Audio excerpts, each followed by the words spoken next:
Hello everyone, this is Julie, and I know it's been such a long time since I last posted an official YouTube video. So here we are, end of 2022, and the reason why I didn't want to post a video was because I covered so many topics already in this channel, and I didn't want to just keep creating new videos just for the sake of uploading a new one every week. So I took the year off from YouTube so that I can really focus on what type of content that I would love to deliver to high school students and parents going through the college admissions process. And I am back with the new video on the very last few weeks of 2022. So the videos that I'll be publishing are going to be much more casual. I'm going to have my cup of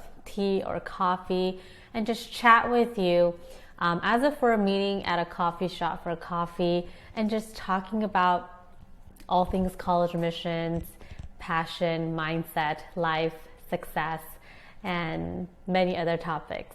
So let's go ahead and get started with today's video, and make sure to hit the subscribe button.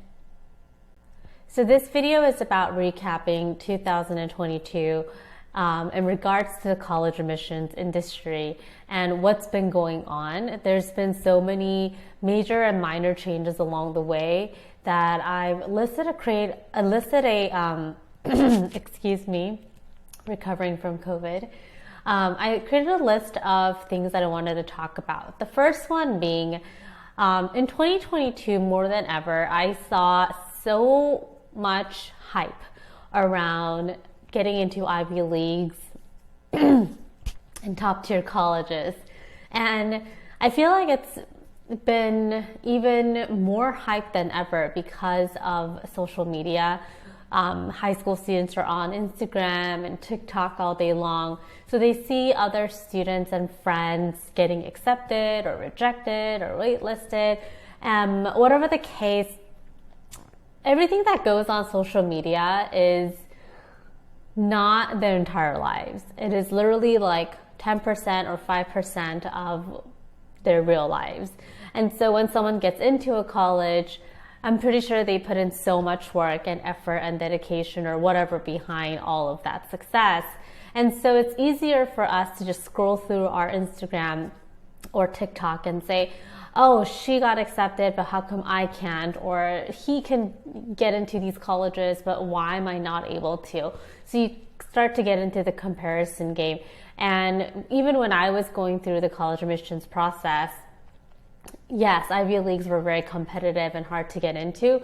But now in this day and age, in 2022, I just see so much hype. Like, if I don't get into this college, then I'll be a loser for the rest of my life, or I'll be a failure for the rest of my life.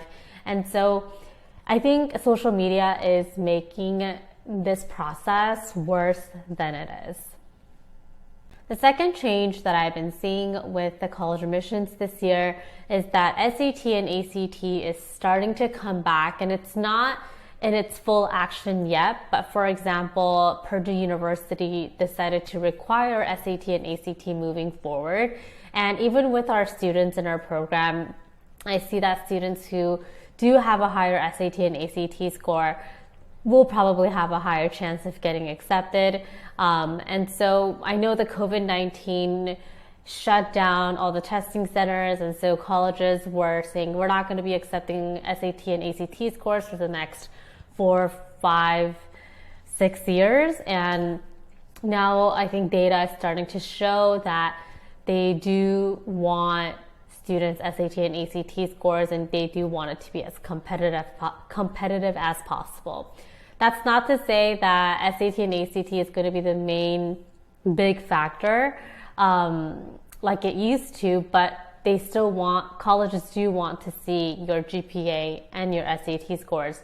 That is a given. Now, there are other things that you need to work on, like creating your standout factor, building a network of professors or PhD students, and just building up your resume. That part is going to be the most important. The third thing is that because I coach hundreds of students per year in our program, I was told by so many of our students that their counselors moved.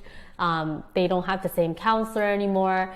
Now, that's tricky because recommendation letters are a really crucial part of the college admissions process. And so if you were to just do like a side-by-side comparison, if a student A and B have like the identical stats and extracurriculars, a student with a better recommendation letter will probably get in. So when a counselor is no longer there, or you built a relationship with a counselor for 1 or 2 years and that person leaves the school, that is pretty dangerous because now you don't really have someone who can write a recommendation letter for you. And even if they were to, it's going to be not as good as someone who you've built a relationship with for years. So that's something that I've been seeing. And I know that teachers also leave their workplace a lot frequently, and that's also been another trend. So this just goes to show that bottom line, recommendation letters are really important. And I'm not talking about like those generic letters where they're like, hey, I recommend the student to your school because he is hardworking and, etc.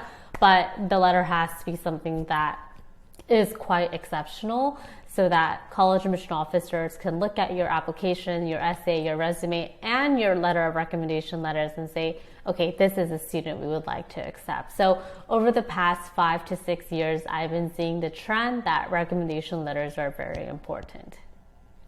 The fourth point here I like to make is the importance of intellectual curiosity. Why do we go to college? It's because you want to pursue your passion, your academic interest, so that you can turn all of that into your career one day. And so colleges want to see students who exemplify their intellectual curiosity and their passion for their academia. And UPenn recently shared an article saying that 30% of their students 30% of admitted students into UPenn do research as high school students. So that just goes to show that it is really important for you to land research positions, be a part of research, and show any examples that demonstrate your passion for your academic interest. And inside our Passion Project Bootcamp program, we help our students land research positions. So if you're interested in learning more, you can check out our free intro training at www.passionprep.com/masterclass.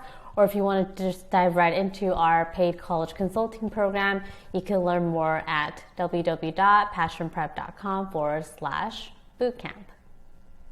The fifth reflection that I have is I just realized that, I've had this realization for a while, but just know that if you're not a great writer, you're going to be at a disadvantage when you're writing your college essays. College essays are a huge part of the college application process. And so let's say you are a really passionate, hardworking, kind, and all of that great student, but if you cannot communicate that very well, just know that, be mindful of that, so that when you're about to apply to colleges, you can seek help and help people edit your essays so that you can get some expertise, so that you can get some more professional look at the way you write, especially when you're submitting your college application and in your essays.